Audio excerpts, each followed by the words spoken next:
عن عثمان رضی اللہ عنہ قال قال رسول اللہ صلی اللہ علیہ وسلم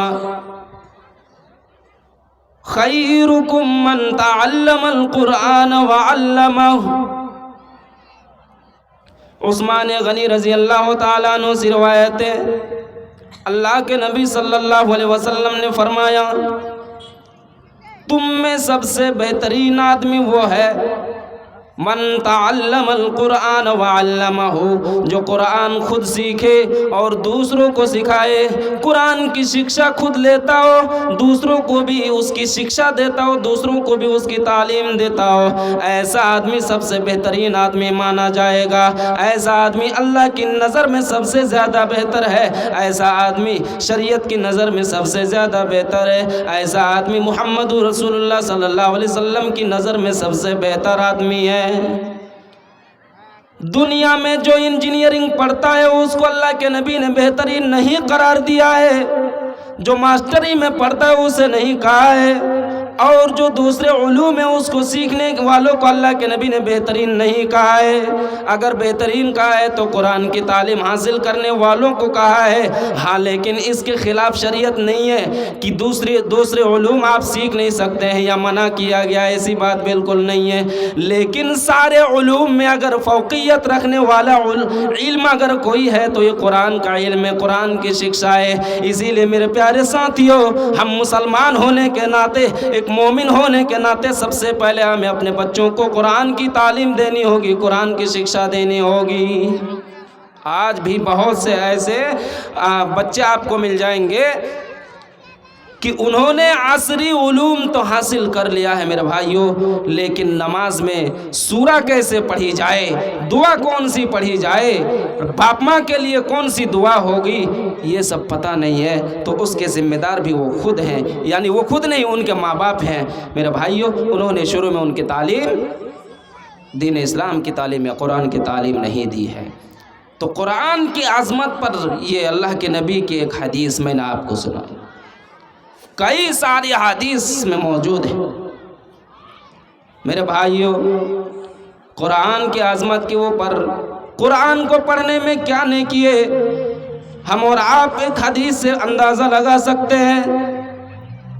آج تو ہمیں قرآن اکثر لوگوں کو پڑھنا نہیں آتا ہے، یا بہت سارے لوگوں کو اگر پڑھنا بھی آتا ہوگا صحیح سے پڑھنا نہیں آتا ہے۔ میرے بھائیوں، قرآن ہمیں پڑھنا سیکھنا ہوگا۔ یہ ہماری دھارمک گرنتھ ہے، یہ ہماری مذہبی کتاب ہے، اس سے ہمارا لا تعلقی کیوں ہو گیا ہے، قرآن سے ہم کیوں دور ہو گئے ہیں میرے بھائیوں؟ قرآن کیوں طاقوں میں سجایا رکھا ہوا ہے، کبھی ہم نے اس کا حق ادا نہیں کیا۔ اللہ کے نبی صلی اللہ علیہ وسلم نے فرمایا کہ قرآن پڑھا کرو، قرآن اگر پڑھو گے یہ تو تمہارے حق میں قیامت کے دن سفارش کرے گا، تمہارے حق میں اللہ تعالیٰ سے یہ جد و جہاد کرے گا، تمہارے حق میں اللہ تعالیٰ سے یہ بحث کرے گا، اے اللہ دنیا میں یہ مجھے تلاوت کیا کرتا تھا تو اسے جنت میں دے دے۔ وہیں پر اللہ کے نبی فرماتے ہیں اگر کوئی قرآن کی تلاوت نہ کرے، اگر کوئی قرآن نہ پڑھے تو یہ قرآن قیامت کے دن رب کے سامنے اس کے خلاف گواہی دے دے گا، ہاں اے اللہ اس نے مجھے قرآن کو، یعنی قرآن خود کہے گا اللہ اس نے مجھے طاقوں میں اور جزدان بنائے ہوئے اس میں مجھے طاقوں میں رکھا ہوا تھا، کبھی اس نے پڑھنے کی کوشش نہیں کری، دنیا کے کام میں یہ مشغول تھا، یہ دنیا بھی کام میں بہت مگن ہوتا تھا رہتا تھا، لیکن کبھی اس نے مجھ قرآن کو پڑھنے کی کوشش نہیں کی۔ اللہ تعالیٰ کے یہاں جا کر کے ہمارے اور آپ کے خلاف گواہی دے دے گا، اس دن بچنے کا کوئی اپائے نہیں ہوگا۔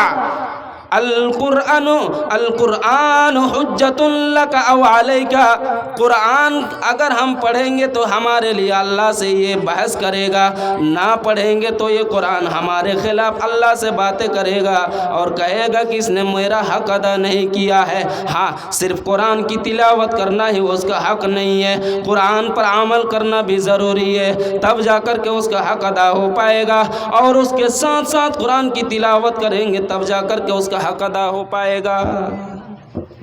میرے بھائیوں، قرآن کی عظمت، ایک حدیث اور سنیے، اللہ کے نبی صلی اللہ علیہ وسلم نے اس تعلق سے کیا کہا قرآن پڑھیں گے کیا فضیلت آئی ہوئی ہے. حالانکہ یہ سب حدیثیں، یہ آیات سب کوئی جانتے ہیں، کون نہیں جانتا اس میں سے؟ سب جانتے ہیں، بس ایک یاد دہانی کے طور پر.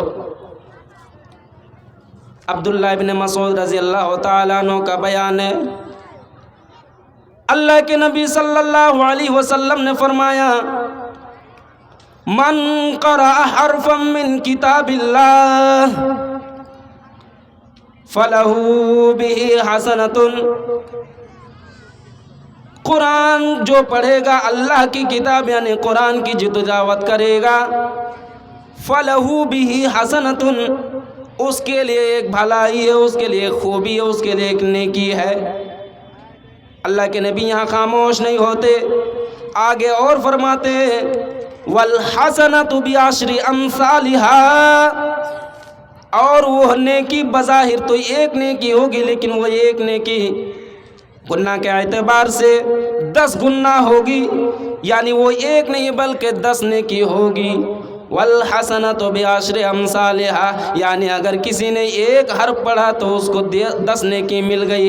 اب اللہ کے نبی آگے فرماتے ہیں الف لام میم یہ تینوں ملا کر ایک حرف نہیں ہوا، الف حرف ولام حرف ومیم حرف. الف ایک الگ حرف ہے، لام ایک الگ حرف ہے، میم ایک اور تیسرا یہ حرف ہے. یعنی جس نے الف لام میم پڑھا گویا کہ اس نے 3 حروف پڑھ لیے اور اس کو 30 نیکیاں مل جائیں گی. میرے پیارے ساتھیو، ہمیں اور آپ نے کبھی غور کیا ہے مذہب اسلام کی کتاب کی خصوصیت دیکھیے، یعنی ہمارے مذہب اسلام کی اس کتاب کی خصوصیت دیکھیے، اس کے ماننے والا جنت میں چلا جائے گا، اس کے ماننے والے کو اللہ دنیا میں عزت دے دے گا، اس کی تلاوت کرنے والے کو اللہ نیکیوں سے نواز دے گا. آسمان سے اس دنیا پر جو لائے گا اللہ تعالیٰ اس کو سید الملائکہ بنا دے. یہ قرآن کی عظمت یہ ہے کہ جس نبی پر اترے یہ قرآن، اس قرآن کی وجہ سے وہ نبی تمام نبیوں کا سردار بن جائے. یہ قرآن جس امت پر اترے وہ امت تمام امتوں سے بہترین امت کا لقب پالے.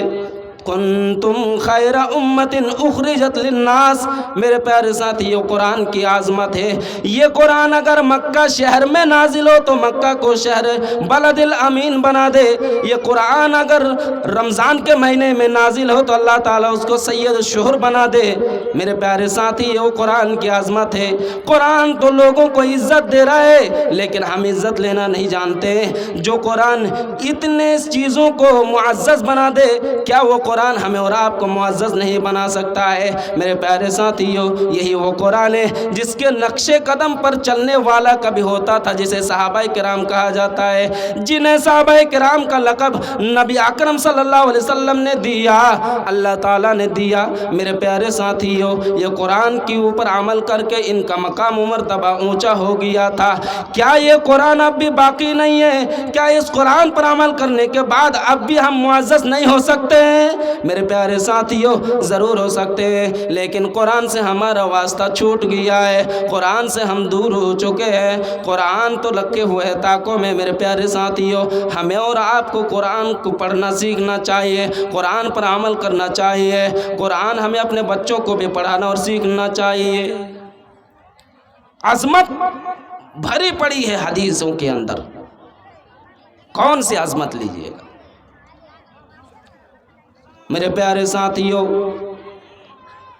اسی لیے اللہ تبارک و تعالی قرآن مجید کے اندر فرماتا ہے شہر رمضان الذی انزل فیہ القرآن. رمضان کا مہینہ وہ مہینہ ہے جس میں اللہ تعالیٰ نے قرآن کو نازل کیا ہے. آگے قرآن کی ڈیفینیشن ہے، تعریف ہے. یہ قرآن کیا کرتا ہے؟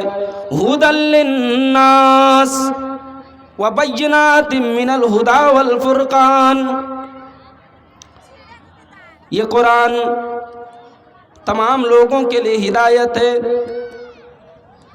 میرے بھائیوں، جو مسلم ہے اس کے لیے بھی ہے، جو ہندو ہے اس کے لیے بھی، جو غیر مسلم ہے یعنی سکھ اور عیسائی ہے، یہود و نصارہ ہے، سب کے لیے قرآن ہدایت ہے۔ یہ قرآن خاص کر کے مسلمان نہیں کہہ سکتا کہ صرف یہ ہماری کتاب ہے، یہ للناس کا لفظ آیا ہوا ہے۔ اس لیے تو میرے بھائیو قرآن کا دروازہ کھلا ہے، اس قرآن سے کوئی بھی ہدایت یافتہ ہو سکتا ہے، کیونکہ یہ ہدایت کا راستہ ہے۔ قرآن پڑھنے والا آج بھی دیکھیے موبائل میں، آج سوشل میڈیا کا زمانہ ہے، ہم اور آپ تو سب کسی کے ہاتھ میں موبائل ہے میرے پیارے ساتھیوں، ہم رات دن موبائل کا یوز کرتے ہیں اور نیوز بھی سنتے رہتے ہیں۔ فلاں جگہ قرآن کا معجزہ دیکھنے کے بعد اسلام لے آئے، فلاں جگہ اتنے لوگ قرآن سے متاثر ہو کر کے اسلام لے آئے۔ میرے پیارے ساتھیوں یہ قرآن لوگوں کا تزکیہ کرتا ہے، اس کو صاف ستھرا کرتا ہے، ظاہری صاف ستھرا بھی کرتا ہے اور باطنی صاف ستھرا بھی کرتا ہے۔ ایک غیر مسلم جو اپنے دل میں اللہ کے علاوہ کسی اور کا بھی عقیدہ رکھتا تھا، اللہ کے علاوہ کسی اور کو بھی مانتا تھا، لیکن قرآن نے جب اس کے دل میں گھر کر لیا، لیکن قرآن کے ذریعے سے جب اس کو ہدایت مل گئی تو اب اللہ تعالیٰ کے حکم سے اس کے دل سے غیر اللہ کی وہ جو محبت ہوتی ہے وہ نکل گئی۔ اب اس دل میں اس نے غیر اللہ کے ہٹا کر کے اللہ تعالیٰ کو جگہ دے دیا، یعنی اپنے دل سے انہوں نے غیر اللہ کو نکال دیا، اپنے باطنی حصہ کو بھی اس نے پاک کر لیا۔ یہی قرآن کریم کے اندر اللہ تعالیٰ فرماتا ہے ھدی للناس وبینات من الھدی والفرقان۔ ادھر اور بہت ساری چیزیں ہیں میرے بھائیوں۔ تو قرآن سب لوگوں کے لیے ہدایت ہے، ہمارے اور آپ کے لیے ہدایت نہیں ہو سکتا۔ آج ہم آپس میں ہی لڑ رہے ہیں، جھگڑ رہے ہیں، بھائی بھائی میں لڑائی ہے، پڑوسی میں لڑائی ہے، ایک گاؤں دوسرے گاؤں سے لڑ رہا ہے، ایک محلہ دوسرے محلے سے لڑنے کی کوشش کر رہا ہے، ایک بھائی دوسرے بھائی کا حق مارنے کی کوشش کر رہا ہے۔ میرے پیارے ساتھیوں قرآن کی یہ سب تعلیم نہیں ہے۔ قرآن اگر ہم مان لیں میرے بھائی ہو، قرآن ہمیں سیدھا راستہ بتاتا ہے، جو راستہ جنت کو جاتا ہے میرے پیارے ساتھیوں۔ تو عظمت قرآن کے تعلق سے ہم اور آپ سن رہے ہیں، بہت ساری چیزیں ہیں میرے بھائیوں۔ عظمت قرآن کے تعلق سے ایک اور حدیث سنیے۔ اللہ کے نبی صلی اللہ علیہ وسلم نے فرمایا یوتا بالقرآن یوم القیامت، جو قرآن پڑھتا ہے قیامت کے دن ایسا آدمی کو لایا جائے گا جو قرآن پر عمل کرتا ہے اور اس کی تلاوت کرتا ہے، ایسا آدمی کو لایا جائے گا، اور اس کے ساتھ ساتھ قرآن قیامت کے دن سایبان ہو جائے گا، اس کا سایہ کرے گا۔ اور پھر اسی نہیں ہے بلکہ قرآن اس کے حق میں اللہ تعالیٰ سے سفارش کرے گا، تحاجان عن اصحابہما، اپنے ساتھیوں سے، اپنے ساتھی کے تعلق سے اللہ تعالیٰ سے گفتگو کرے گا، اے اللہ دنیا میں اس نے مجھے پڑھا تھا، اے اللہ دنیا میں اس نے میرا خیال رکھا تھا، اے اللہ آج تو اس کو جنت دے دے۔ اللہ تبارک و تعالیٰ قرآن کی بات کو نہیں کاٹے گا اور اس شخص کو جنت میں داخل کر دے گا۔ میرے پیارے ساتھیوں ہمیں اور آپ کو قرآن کی کم سے کم تلاوت کرنی چاہیے۔ کتنے ایسے لوگ ہیں میرے بھائیوں ہم میں جو عادتاً یعنی صبح شام قرآن کی تلاوت کرتا ہے۔ اگر ہماری روزمرہ کی زندگی کو کھنگالا جائے اور تلاشا جائے تو میرے خیال سے 100 میں سے 90% لوگ اس میں ابسینٹ مل جائیں گے۔ ہاں 10% لوگ ایسے ہیں جو آج بھی معمول کے حساب سے ڈیلی قرآن کی تلاوت وہ کرتے ہیں۔ قرآن کی تلاوت کرنا چاہیے۔ اللہ کے نبی نے بہت ساری فضیلتیں بتائی ہیں، کہیں پر اللہ کے نبی فرماتے ہیں سورۃ الاخلاص کی تلاوت کیا کرو، کیونکہ یہ سورۃ الاخلاص تعدل بین ثلثی القرآن او کما قال علیہ الصلوۃ والسلام۔ اللہ کے نبی فرماتے ہیں کہ سورہ اخلاص کی تلاوت کیا کرو، کیونکہ یہ سورہ اخلاص جو ہے 1/3 حصہ کے برابر نیکی مل جاتی ہے اس میں. یعنی اگر ہم نے ایک مرتبہ قل هو اللہ احد اللہ الصمد لم یلد ولم یولد ولم یکن لہ کفوا احد، اس طریقے سے اگر ہم نے ایک بار پورے سورہ کی تلاوت کری، اللہ کے نبی فرماتے ہیں قرآن کریم کے اندر 30 پارے ہیں، گویا کہ ہم نے 10 پارے کے برابر ہم کو نیکی حاصل ہو گئی. میرے پیارے ساتھیوں، کتنا آسان ہے ثواب کمانے کا ذریعہ، کتنا آسان ہے. ہم اور آپ کیوں ثواب کمانا نہیں چاہتے ہیں؟ پھر اگر ہم نے قل هو اللہ احد کو ایک بار اور پڑھا اور پوری سورہ کو ختم کر دیا تو اسی طریقے سے ہم کو 10 پارے قرآن تلاوت کرنے کے برابر ہم کو نیکی مل گئی. میرے بھائیوں، اسی طریقے سے ایک بار ہم نے اور قرآن کی تلاوت کرتے کرتے سورہ اخلاص کی تلاوت کر دی، اللہ کے نبی فرماتے ہیں کہ اس کو 10 اور کے برابر نیکی مل گئی. یعنی اگر ہم نے 3 بار سورۃ الاخلاص قل هو اللہ احد کو پڑھ لیا تو گویا کہ 3 پورا قرآن کی تلاوت کرنے کے برابر ہم کو نیکی مل گئی. کتنا آسان ہے بتائیے. ہاں، لیکن علماء کرام کے اندر کچھ لوگوں نے کہا، کچھ لوگ عالم علماء کا کہنا ہے کہ نہیں، اللہ کے نبی نے یہاں پر بس ابھارنے کے لیے کہا ہے. لیکن کچھ علماء کا کہنا ہے کہ نہیں، صحیح میں اگر ایک بار تلاوت کری اس نے تو گویا کہ 10 پارہ کی تلاوت کرنے کے برابر نیکی ملتی ہے. میرے بھائیوں، ہمیں اور آپ کو ذرا سوچنا چاہیے، سمجھنا چاہیے. ابھی آ جائے گا رمضان المبارک، دیکھیے گا بہت سارے ہمارے نوجوان ہیں، رمضان کا مہینہ آ جائے گا، آپ ان کو دیکھیے گا کہ جو گانا سنتا ہے وہی انہی نوجوانوں کو آپ دیکھیے گا، گانا سننے والے نوجوانان قرآن جب رمضان آ جائے گا اب وہ گانا سننا بند کر دیں گے، اب وہ تقریر سننا شروع کر دیں گے اور قرآن کی تلاوت کرنا شروع کر دیں گے. میرے پیارے ساتھیوں، رمضان کے ساتھ قرآن کا بڑا تعلق ہے، کیونکہ آپ نے شروع ہی میں سنا ہوگا کہ شہر رمضان الذی انزل فیہ القرآن، رمضان کے مہینے میں قرآن مجید کو نازل کیا گیا ہے. میرے پیارے ساتھیوں، ہمارا ایمان تو تب کام کر جاتا ہے، تب تو ہمارا ایمان کا جذبہ بہت آگے بڑھ جاتا ہے، ایمانی جوش ہمارے اندر آ جاتا ہے. قرآن کی تلاوت ہم کیا کرتے ہیں، رمضان کی بات کر رہے ہیں. ایسے ابھی تو نماز پڑھنے کی فرصت نہیں ملتی ہے جناب، فرض نماز کسی طریقے سے جمعہ نماز پڑھ لیا بس کام ختم ہے. لیکن جو ہی آپ دیکھیے گا رمضان آ جائے گا بس ایک دم اچھے خاصے مصلی بن جائیں گے.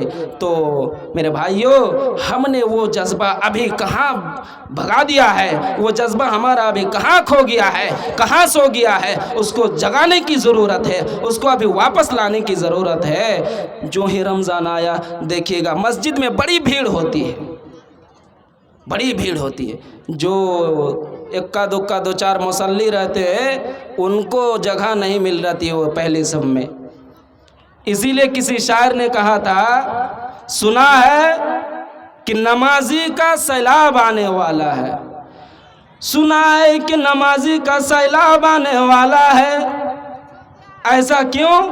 پتہ چلا کہ رمضان آنے والا ہے، ابھی نمازیوں کا باڑھ آ جائے گا، ابھی نمازیوں کا سیلاب آ جائے گا. ایسا کیوں ہوگا؟ اس لیے کہ ابھی رمضان قریب رمضان آ جائے گا. اسی لیے اب آگے شاعر کہتا ہے، اب مسجدوں کا دائرہ ذرا وسیع کر دو، اب مسجدوں کا دائرہ ذرا وسیع کر دو، صرف 1 ماہ کا مسلمان آنے والا ہے. یعنی اب اس چھوٹی سی مسجد میں کام نہیں چلے گا، یعنی یہ مسجد اب تنگ پڑ جائے گی، چھوٹی پڑ جائے گی. اس مسجد کو کشادہ کرنے کی ضرورت ہے، کیونکہ 1 ماہ کا مسلمان آنے والا ہے. میرے بھائیوں، اس ٹائم عجیب سا لگ رہا ہوتا ہے، اس ٹائم ایسا لگ رہا ہوتا ہے کہ بیچارہ اسلام کتنا کنگال تھا، اب تک اس کے پریوار کہاں چلے گئے تھے. رمضان آ گیا تو ان کے پریوار آ گئے، رمضان آ گیا تو دیکھو اس کے متبعین اور ماننے والے آ گئے. قرآن کی تلاوت ہو رہی ہے، جدھر جا رہے ہیں ادھر ہی قرآن کی تلاوت یا تقریر سننے، نعت اور نغمے اور نظم سننے کو ملتے ہیں. اور پھر مسجدوں میں بڑی کھچا کھچ بھیڑ ہوا کرتی ہے. شروع میں تو بہت زیادہ ہوتی ہے, اس کے بعد جب 10 رمضان گزر گئے تو تھوڑا سا ڈھیل پڑا, کم ہوا. اس کے بعد پھر اور جب آخری 10 آئے تو پھر اور کم, 29 اور 30 رمضان کے پھر وہی 2-4 مسلح بچ جاتے ہیں. میرے پیارے ساتھی, یہ کون سا ہم نے مذاق بنا لیا ہے؟ ہم نے اسلام کے ساتھ یہ کون سا ہم نے مذاق بنا لیا ہے؟ کیا ہم اللہ کو دھوکہ دینا چاہتے ہیں؟ کیا ہم مسجد کو بھی دھوکہ دینا چاہ رہے ہیں؟ کیا ہم قرآن کو دھوکہ دینا چاہ رہے ہیں؟ میرے پیارے ساتھیوں, ایسے دھوکہ دڑی اسلام کے اندر کرنا نہیں چاہیے. آپ نے دیکھا ہوگا جب دھوکہ دڑی کی بات آئی تو ایک بات اور بول دیتا ہوں, برا تو نہیں ماننا چاہیے. ہم نے اور آپ نے دیکھا ہوگا خاص کر کے وہ جمعہ کے دن جب وہ ڈبے چلتے ہیں نا نماز کے بعد, سلام پھیرنے کے بعد, حالانکہ یہ قرآن و حدیث کا کوئی بنایا ہوا قانون نہیں ہے, ہم نے اور آپ نے بنایا ہے. ٹھیک ہے, اچھی بات ہے, مسجد کا تعاون ہو جاتا ہے, صحیح ہے یہ, کیونکہ اللہ کے نبی کا فرمان ہے کہ دین کے کام میں اگر کوئی اچھا کام ہوتا ہے تو ٹھیک ہے. ہاں, لیکن اس کی وضاحت اور اس بات کی کیا بولتے ہیں مہر ہونی چاہیے محمد رسول اللہ صلی اللہ علیہ وسلم کی, تو یہ ٹھیک ہے, چلتا ہے تعاون کے حساب سے. آپ نے اور ہم نے دیکھا ہوگا بہت سارے ایسے لوگ ہوتے ہیں مسجد کے اندر بھی چوری کرنے کی کوشش کرتے ہیں. کیسی چوری؟ اب ڈبی میں اس کو پیسے رکھنے ہوں گے, پھٹا ہوا نوٹ جو بازاروں میں نہیں چلا, دکانداروں نے نہیں لیا, اس کے گھر میں بچے لوگ لینے کے لیے تیار نہیں ہیں, چپکے سے جیب میں ہاتھ ڈالے گا اور اس کو نکال کر ڈبے میں رکھ دیا. میرے بھائیو, یہ کون سی ایمانداری ہے بتائیے؟ کچھ لوگ جلے ہوئے نوٹ ڈال دیتے ہیں جس کی اب کوئی قدر و قیمت نہیں. اللہ کا گھر ایسا بے قدر ہو گیا, اللہ کے گھر کی کوئی عظمت نہیں, کوئی قدر نہیں. جو نوٹ بازاروں میں نہ چل سکا, جو پیسے دکانداروں نے لینے سے منع کر دیا, اللہ کا گھر اتنا گئے گزرے ہو گئے کہ اب وہ نوٹ مسجدوں میں دیا جا رہا ہے. میرے بھائیو, ہمارا ایمان کا جائزہ لیجئے. کیا ہم اللہ تعالیٰ کو دھوکہ دینا چاہ رہے ہیں؟ کیا ہم مسجد کو دھوکہ دینا چاہ رہے ہیں؟ کیا اللہ تبارک و تعالی ہماری اس چوری کو پکڑ نہیں سکتا ہے؟ قرآن کریم کے اندر اللہ تبارک و تعالی نے فرما دیا ہے. میرے بھائیو, جب ہم اتنا سا چھوٹا سا پروگرام کرتے ہیں, اس کو بھی ہم بغیر CCTV کیمرہ کے نہیں چھوڑتے ہیں. کیا اللہ اتنی بڑی دنیا کو اور اتنے بڑے سنسار کو بنایا تو بغیر کیمرے کے CCTV کیمرہ کا اللہ نے پیدا کر دیا؟ نہیں میرے بھائیو, قرآن کی اس آیت کو پڑھیے, اذا زلزلت الارض زلزالها واخرجت الارض اثقالها وقال الانسان ما لها یومئذ تحدث اخبارها. اس آیت کے اندر اللہ تبارک و تعالی کیا فرماتا ہے میرے بھائیو؟ ذرا ہمیں اور آپ کو غور کرنا چاہیے.